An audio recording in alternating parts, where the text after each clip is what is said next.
یا چپراسی تھا یا جو چائے پلانے والا تھا وہ لوکل تھا. باقی انہوں نے سارے جو ہے وہ فیڈرل گورنمنٹ سے لوگوں کو لا کے لگایا تھا. اور اس کے نتیجے بات صحیح کہتے 15 سال سے وہ جو ہے وہ جو ممتا بنرجی ہیں وہ رول کر رہی تھی. کچھ چیزیں اس کے اندر بھی انکمبنسی فیکٹر آیا ہوگا جس سے کچھ نہ کچھ اس کی انپاپولیرٹی ہوئی ہوگی. لیکن وہ اس وقت جو الیکشن یہ لوگ بی جے پی والے جیتے ہیں یہ it's a multi dimensional rigging ہے جس کو سارا ابھی دیکھیں نا. ممتا بنرجی دوسرے پولیٹیکل لیڈرز کے ساتھ بیٹھ کے اسٹرگل نہیں کر رہی تھی. وہ سوچتی ہے میں بنگال میں بیٹھی ہوں کوئی فرق, لیکن اب یہ اکٹھے ہو جائیں گے میرے خیال سے. لیکن سوال یہ پیدا جو آپ نے کیا ہے کہ جو ان کا ہندوتا کا جو نعرہ ہے یا جو ان کا ہندوتا کا جو الیکشن موٹو ہے وہ تو کامیاب دکھ رہا ہے. اور اسی لیے اس میں جو ایسٹ بنگال میں ویسٹ بنگال میں جو الیکشن کے بعد جو رزلٹ آئے وہ سارے کے سارے انہوں نے کہا جی ادھر تو مسلمان تھے, انہوں نے 99% جو مسلمان تھے انہوں نے تو ممتا کو ووٹ دیا ہے اور ہم نے تو سب یہ چیز وہ لے کے گئے ہیں بنگال میں.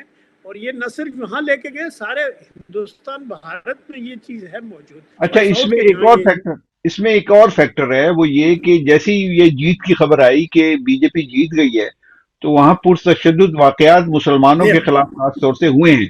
تو اس کے پیچھے کیا جو مطلب سوچ ہے ہندوؤں کی یا بی جے پی کی وہ کیا آپ کو نظر آتی ہے؟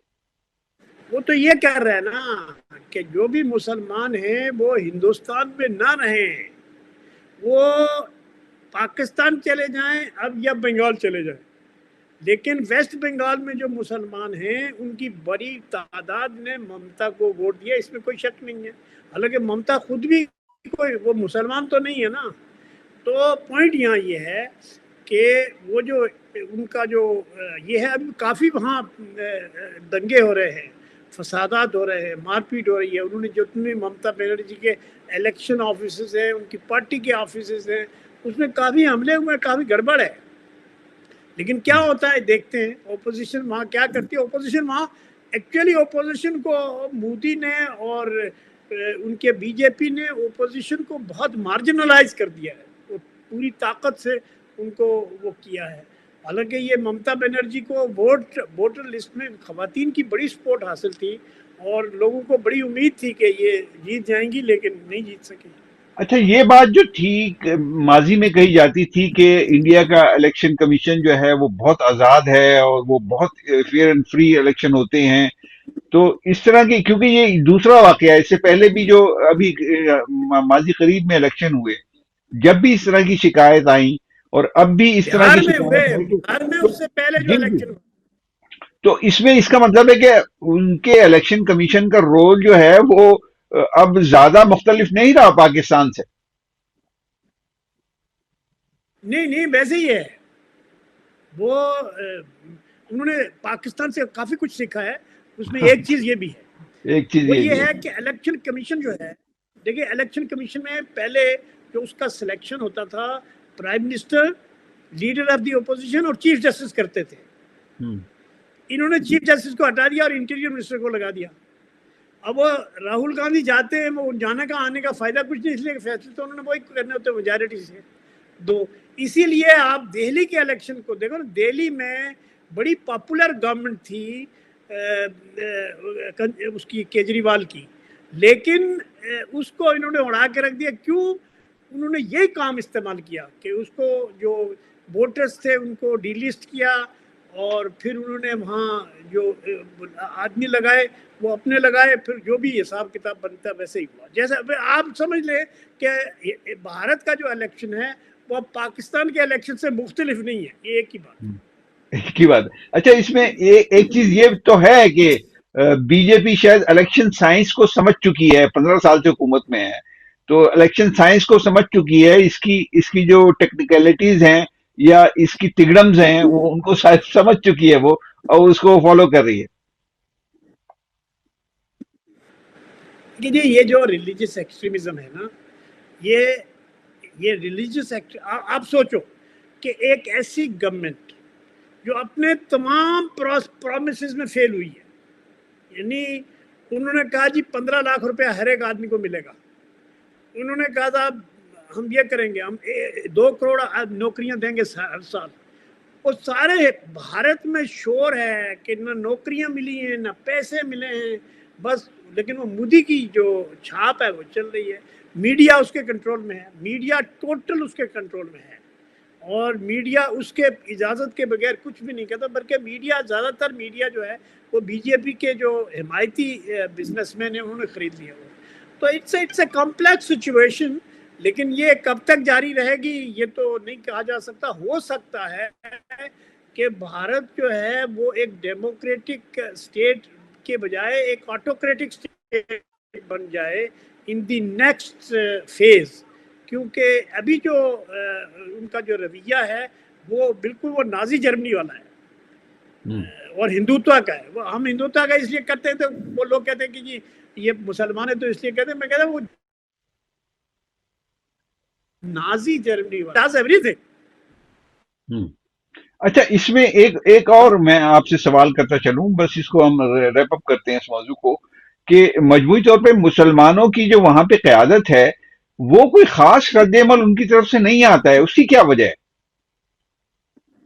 دیکھیے مسلمان جو وہاں موجود ہیں وہ ایک تو کچھ سیکٹریل اس کے اوپر جو ہے وہ ڈیوائڈ ہے. دوسری بات یہ ہے کہ مسلمان آرگنائزڈ نہیں ہیں. مسلمان ہمیشہ سے کانگریس کے ساتھ تھے، کانگریس سے نکل کے ایک اور وہ ویسی وغیرہ برادران ہیں، لیکن وہ ایکچولی وہ ڈیوائڈر کا رول کرتے ہیں کہ ووٹر جو ہے وہ کانگریس کی طرف نہ ہو، اس کی کانگریس کی طرف نہ جائے، ان کی طرف آئے، اور تاکہ جو مودی سسٹم ہے وہ جاری رہے. تو ایک طرح سے وہ ویسی لوگوں کی جو پالیسی ہے. باقی تو کوئی مسلم پولیٹیکل پارٹی اتنی اسٹرانگ ہے ہی نہیں، سوائے یہ ویسی ہے، اور یہ اپنے صوبے کی حد تک تو اپنے الیکشن ٹھیک لڑتے ہیں، اور ان کو انہوں نے بی جے پی کے ساتھ ایک طرح کی انڈرسٹینڈنگ لگتی ہے. بلکہ ابھی آپ دیکھیں نا بہار میں بھی انہوں نے یہی کیا کہ ان کے 6-7 آدمی جیت گئے، اور وہ جو ہیں وہ آئے تھے ان کے ساتھ، جو کانگریس کا اتحاد تھا اس کو ساتھ ملانے کے لیے کوشش کر رہے تھے، لیکن انہوں نے کہا بھائی یہ تو بی جے پی کے لوگ ہیں، ان کو اپنے ساتھ ملانے کا فائدہ کیا ہے؟ یہ جتنے بھی سیٹیں مانگیں گے تو آپ سمجھو بی جے پی کو آپ دے رہے ہو.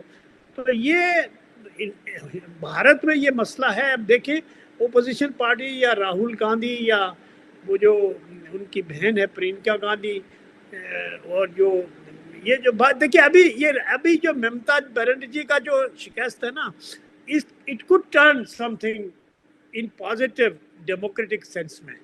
اگر نہیں تو پھر مودی جب تک زندہ ہے یا بی جے پی جب تک زندہ ہے تو وہ تو پھر رہے گا. ٹھیک ہے، چلے ہم اپنے دوسرے موضوع پر آتے ہیں. دوسرا موضوع ہمارا ہے کور کمانڈر کانفرنس کے حوالے سے. یہ بڑا واضح پیغام ایک کور کمانڈر کانفرنس میں دیا گیا افغانستان کو، اور ان بٹوین وہ ایک پیغام انڈیا کے لیے بھی ہے. تو اس کانفرنس کو آپ کس طرح دیکھ رہے ہیں؟ اور یہ کانفرنس جو ہے اس کے اصل مقاصد، کیونکہ ظاہر ہے کہ یہ تو ہوتی ہے روٹین کی ایک کانفرنس، لیکن اس میں میسیجنگ جو کی جاتی ہے وہ بڑی معنی خیز ہوتی ہے. تو اس وقت جو ہے جی جی پہلی دفعہ پاکستان نے لداخ کے اوپر بات کی ہے، کیونکہ ابھی انڈین جو انٹیریئر منسٹر ہے اس نے لداخ کا دورہ کیا اور اس میں کچھ تحصیلیں بنائی ہیں، نئی تحصیلیں بنائی ہیں. حالانکہ آلریڈی وہ لداخ کو جو ہے وہ کر چکے ہیں، لیکن پاکستان کا لداخ کے بارے میں یہ آواز اٹھانا یہ پہلی دفعہ ہے، اس سے پہلے کبھی ہوا نہیں. تو اب اس دفعہ پاکستان نے، تو اس کے معنی یہ ہے کہ پورے جموں کشمیر کے اوپر لداخ سمیت پاکستان اپنے آپ کو گیئر اپ کر رہا ہے کہ بھئی اس کے سلسلے میں جو بھی اسٹریٹجک فیصلے ہوں گے چائنا کے ساتھ مل کے یا بغیر چائنا کے ساتھ مل کے ہی ہوں گے، کیونکہ بغیر چائنا کے ہم کچھ زیادہ وہاں افیکٹو نہیں ہو سکتے. تو اس لیے وہ چیز اپنی جگہ موجود ہے. دوسری یہ بات ہے کہ پاکستان جو ہے وہ اپنی مسل پاور کو، جو لاسٹ ایئر میں مئی جون میں جو سندور کا جو واقعہ ہوا ہے اس کے بعد جو ایک خاص طرح کا کمپلیکس تھا پاکستانی ملٹری فورسز کو یا پاکستان کے لوگوں کو کہ جی ہندوستان بہت طاقتور ہے اور ہم اس کا مقابلہ نہیں کر سکتے. لیکن ابھی یہ بات ثابت ہو گئی کہ ہندوستان کی جو دفاعی یا اس کی ملٹری پاور ہے وہ اتنی اسٹرانگ نہیں ہے. تو ابھی انہوں نے لداخ پہ بھی بات کی ہے اور جموں کشمیر پہ بھی بات کی ہے. تو بھارت کو جو ہے وہ اس نے چونکہ پانیوں کا جھگڑا شروع کیا ہوا ہے تو ایک الٹیمیٹلی میرے خیال سے ہونا تو یہ چاہیے کہ بھارت کا اور پاکستان کی لڑائی کے بجائے ان کو اپنے اکنامک کوآپریشن کی طرف جانا چاہیے. پولیٹیکل مسئلوں کو حل کر بعد میں کر لیں, ابھی فی الحال تو یہ کریں. لیکن یہ ڈیپینڈ کرتا ہے کہ دونوں ملکوں کی لیڈرشپ کس طرح سے موو کرتی ہے. لیکن یہ بات طے لیکن ہے کہ جو انڈیا بڑے پانی کی جنگ تو چھیڑ دی ہے نا انڈیا نے. اب وہ اس نے پانی کی سپلائی روک دی ہے. جو پاکستان کو پانی کا جتنا حق تھا یا پاکستان کو جو اس کے اندر پانی کی ایلوکیشن ہے اس کے مطابق تو وہ پانی نہیں دے رہا ہے انڈیا پاکستان کو. نہیں وہ ابھی جو دیکھیے ابھی انڈیا کچھ خاص نہیں کر سکتا لیکن کچھ ڈیم بنانے کی کوشش کر رہا ہے. ان کا ڈیم جو بنانے کی رفتار ہے وہ کافی تیز ہے. جو بھی ڈیم وہ بنا رہے ہیں ان دریاؤں پہ, جن دریاؤں کے اوپر کا پانی پاکستان آتا ہے تو اس کے ڈیم وہ بنا رہے ہیں. لیکن اس میں ایک اور انڈیا کے لیے مشکل ہے کہ اوپر جو ان کے جو باقی جو وہ دریا آتے ہیں وہ اوپر سے آتے ہیں لداخ سے یا وہ چائنیز کنٹرول میں ہے. تو وہ اگر یہ کریں گے تو چائنا کے ساتھ ہوگا تو وہ اتنا. لیکن بہرحال دیکھیے جو معاہدہ ہے پاکستان اور بھارت کے درمیان جو پانی کا معاہدہ ہے وہ ورلڈ بینک اس کا گارنٹر ہے.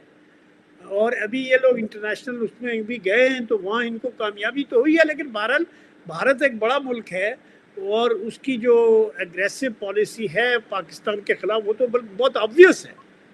اوکے اور اب چونکہ یہ پاکستان کا ایک نیا روپ سامنے آیا ہے کہ پاکستان جو ہے وہ نیا سوئٹزرلینڈ بننے جا رہا ہے ایز اے پولیٹیکل تھنگ, تو وہ ان کے لیے تھوڑا کافی ہے. لیکن ابھی ان کو دے آر ان پاور میرے خیال سے. اچھا میں تھوڑا سا کور کمانڈر کانفرنس کے حوالے سے بات کر لوں. سر یہ بتائیے آپ کہ ایک بڑا واضح پیغام افغانستان کی رجیم کو دیا گیا ہے اور یہ کہا گیا ہے کہ آپ مطلب اپنے حدود میں رہیے, اس سے باہر نہ نکلیے. اور پاکستان خاص طور سے یہ ایمفسائز کرتا رہا ہے, ماضی میں بھی کرتا رہا ہے اور اب بھی کر رہا ہے کہ جو انڈین پراکسی ہے یعنی افغانی جو ہیں وہ انڈین پراکسی کے طور پہ کام کر رہے ہیں, وہ پراکسی اب کسی طریقے سے رکنی چاہیے. تو اس کو کس نظر سے آپ دیکھ رہے ہیں؟ نہیں یہ جو طالبان ہے نا یہ جو بھی ہیں یہ ان کی جو پاکستان کے خلاف ان کے دلوں میں کدورت ہے, جو نفرت ہے اور جو وہ دیکھیں نا آپ سوچئے کہ پاکستان کے خلاف وہ ہر ایک سے ملنے کے لیے تیار ہے.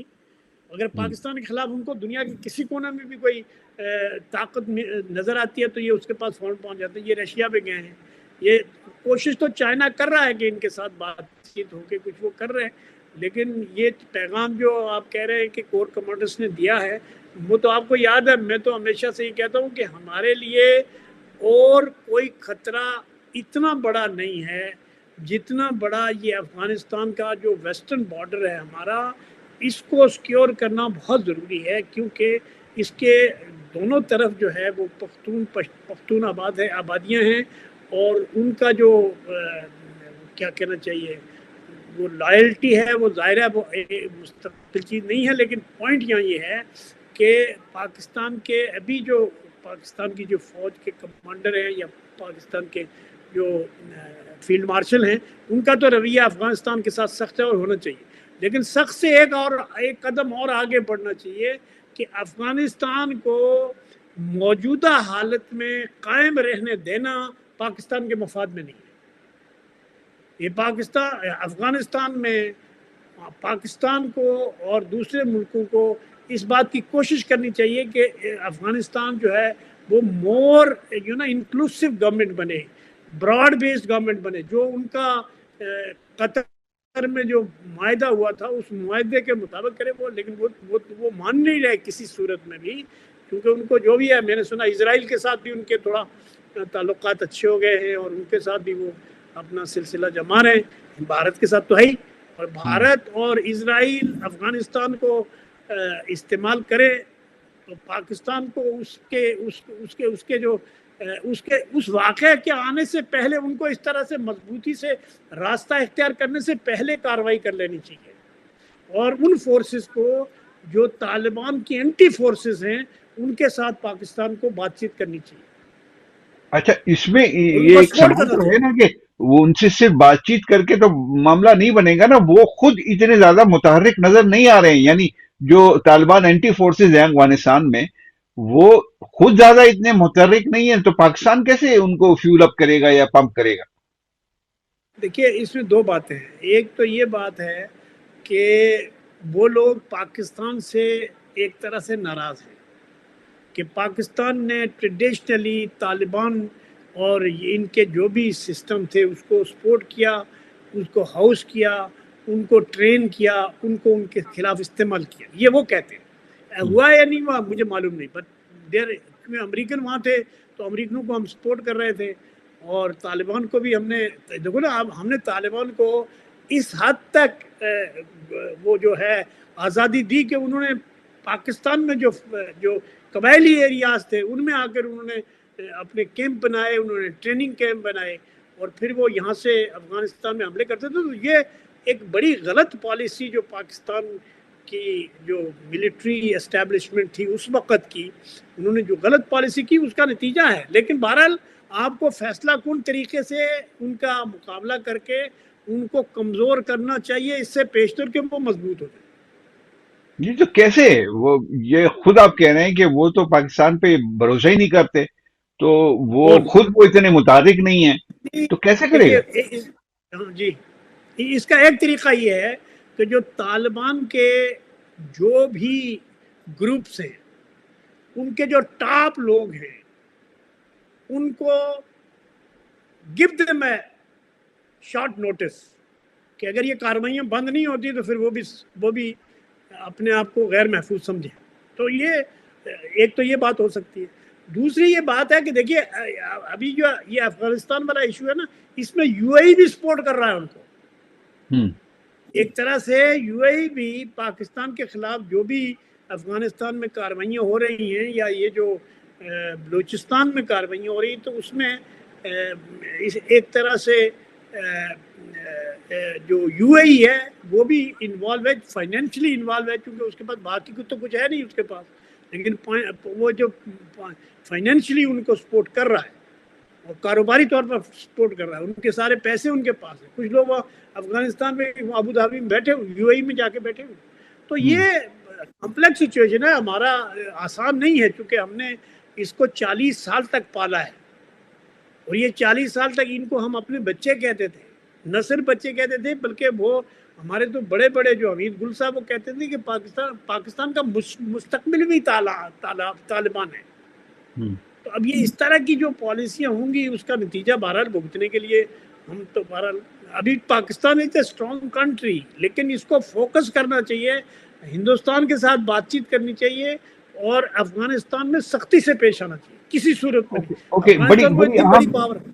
بہت بہت زیادہ اہم آپ نے نقطہ اٹھایا ہے کہ اس وقت یو اے ای سپورٹ کر رہا ہے افغانستان کو، یہ بہت اہم بات ہے۔ اب یو اے ای کا ایک ٹسل جو ہے ایران سے بھی ہے، اب ظاہر ہے کہ وہ ایران سے ٹسل ہے، اور آج بھی غالباً ڈرون حملوں کی بات کی ہے یو اے ای نے کہ ہم پہ ہوئے ہیں، ایران نے تصدیق نہیں کی ہے، ایران کہتا ہے کہ یہ امریکہ کی کاروائیاں ہیں، تو لیکن یو اے ای تو بضد ہے، وہ کہتا ہے کہ یہ ایران ہی کی طرف سے ہو رہا ہے سب کچھ۔ تو ایک طرف تو یہ معاملہ ہے، دوسری طرف یہ کہ افغانستان کے حوالے سے، یعنی وہ چونکہ پاکستان اس میں میڈیٹر کا رول پلے کر رہا ہے، وہ یو اے ای کو پسند نہیں آ رہا، تو اس کو کیسے آپ دیکھ رہے ہیں کہ اور ان دیکھیے حملوں کی یو جو اے ای جو کا ایک منٹ یو میں اے ای میں کی جملہ پورا جی کر جی لوں کہ یو اے ای کی طرف سے، یو اے ای پر جو حملے ہوئے ہیں ایران کی طرف سے، تو ایران نے تو اس کا اعتراف نہیں کیا، لیکن یو اے ای نے الزام ضرور لگایا ہے۔ اس میں اہم بات یہ ہے کہ پاکستان نے شدید الفاظ میں مذمت کی ہے آج یو اے ای پہ حملے کی ایران کی طرف سے، تو اس کو کیسے آپ دیکھ رہے ہیں؟ نہیں، دیکھو پاکستان کا یو اے ای کے ساتھ کوئی لڑائی تو ہے نہیں، پاکستان کو یو اے ای اکنامکلی مدد کر رہا تھا، لیکن چونکہ پاکستان کا ایک دفاعی معاہدہ ہو گیا سعودی عرب کے ساتھ، اور انفارچونیٹلی یو اے ای اور سعودی عرب کے تعلقات خراب ہو گئے یمن کی وجہ سے. تو اب یمن کی وجہ سے یہ سارے لوگ اتحادی تھے وہاں یمن میں. تو اب یمن میں جو یو اے ای ہے اس نے ایک اپنا بلاک بنانے کی کوشش کی ہے, جو اگرچہ کہ بات چیت میں کچھ شاید ایسا ہوا ہے کہ فی الحال انہوں نے بند کرے, بٹ دیٹ از دیئر. سمجھے, وہ جو اتحاد انہوں نے بنایا ہے وہ ایران کے بھی خلاف ہے اور سعودی عرب کے بھی خلاف ہے. اب پاکستان جو ہے ایران کے ساتھ بھی اس کے تعلقات ہیں اور اس کے سعودی عرب کے ساتھ تو دفاعی معاہدہ ہے, اسٹریٹجک وہ ہے. تو اب وہ جو صورت ہے وہ تو ہے تو صحیح, کیونکہ یو اے ای جو ہے میرا سوال یہ ہے, وقت ختم ہو رہا ہے ہمارا. سوال میرا یہ ہے کہ یو اے ای کی ظاہر ہے وہ حملے کا الزام لگا رہا ہے, ایران اس کو مان نہیں رہا, وہ کہہ رہا ہے یہ الزام ہے, یہ سارا کام امریکہ کر رہا ہے. اب اس کے اندر پاکستان کی طرف سے اگر ایران کے حملوں کی مذمت ہوتی ہے تو آپ نہیں سمجھتے کہ ایران کو برا لگے گا, کیونکہ ایران اب تک یہ کہتا آیا ہے کہ پاکستان واحد ثالث ہے. تو اس کا مطلب یہ ہے کہ جو پاکستان کی طرف سے اس طرح کا اسٹیٹمنٹ آئے گا تو وہ یو اے ای کو تو ظاہر ہے کہ اس کے لیے سپورٹ ہے, لیکن ایران کے لیے تو برا ماننے والی بات ہے نا سر. بات یہ ہے کہ ایران آفیشلی نہیں مان رہا ہے, ان کے صدر اور وزیر خارجہ نے کہا جی یہ ہمارا نہیں, لیکن جو باقی جو نیوز میڈیا ہیں یا جو بھی انٹیلیجنس ایجنسیز ہیں ان کا یہ کہنا ہے کہ یہ ان کی جو وہ ہے پاسدارانہ انقلاب کی کارروائی, اور وہ پاسدارانہ انقلاب کا یہ بھی مسئلہ ہے کہ وہ کسی گورنمنٹ کے ماتحت نہیں ہے, گورنمنٹ ان کے ماتحت ہے, تو وہ اس طرح سے کرتے ہیں. تو وہ ایک معاملہ تو ہے جس کو پاکستان ایکچولی اچھے تعلقات ان کے ساتھ بات کر کے اگر کنڈیم کیا ہے تو یہ پاکستان کی کنسسٹنٹ پالیسی ہے کہ بھئی پڑوسی ملکوں کے اوپر نہیں حملہ کرو. ایران کے ساتھ بھی یہی بات ہے, اور سعودی عرب کو بھی پاکستان نے جو ہے ریسٹرین کیا, اور ایون قطر تک کی بھی بات چیت ہوئی ہے کہ بھئی یہ پڑوسی ملک ہی اس طرح سے ایک دوسرے کے اوپر حملہ نہ کریں. تو اب لیکن یہ جو دیکھو نا, ایران ایک ڈفرینٹ کیفیت میں ہے اس وقت, اس میں کوئی سینٹرلائز پاور نہیں ہے. میں آپ کو شاید یہ ہمیشہ کہتا تھا کہ خامنائی کو جو ہے وہ انہوں نے ان کو ریموو کر کے پاور سے اور زندگی سے ریموو کر کے, یہ ویسٹ والوں نے اچھا نہیں کیا کیونکہ وہ بڑی ٹاورنگ پرسنالٹی تھی اور پاسدارانہ انقلاب ان کی بات سنتے تھے. اور آپ یہ دیکھو کہ پچھلی دفعہ بھی جو جنگ ہوئی اس کے بعد بھی فوراً مذاکرات ہوئے. ابھی اگر خامنائی زندہ ہوتے اور وہ موجود ہوتے تو یہ ابھی جو بات چیت ہوتی ہے وہ بہت حد تک کامیاب ہو چکی ہوتی شاید, یا کم سے کم نتائج اس سے بہتر ہوتے جو ابھی ہو رہے ہیں. ٹھیک, بہت شکریہ آپ کا سردار محمد اشرف صاحب, آپ نے گفتگو کی. ناظرین, بڑی اہم گفتگو ہوئی ہے, اور خاص طور سے یہ نقطہ جو اٹھایا گیا ہے سردار اشرف کی طرف سے کہ یو اے ای سپورٹ کر رہا ہے افغانستان کو, تو یہ بڑا تشویشناک بھی ہے پاکستان کے لیے. اور ظاہر ہے کہ ان حالات میں پاکستان کیا اسٹریٹجی اپنائے گا یہ تو فیوچر بتائے گا, لیکن یہ ظاہر ہے کہ اگر یہ چیزیں ہو رہی ہیں تو بہت زیادہ تشویشناک ہے پاکستان کے فیوچر کے لیے. میں اجازت چاہتا ہوں. اللہ حافظ.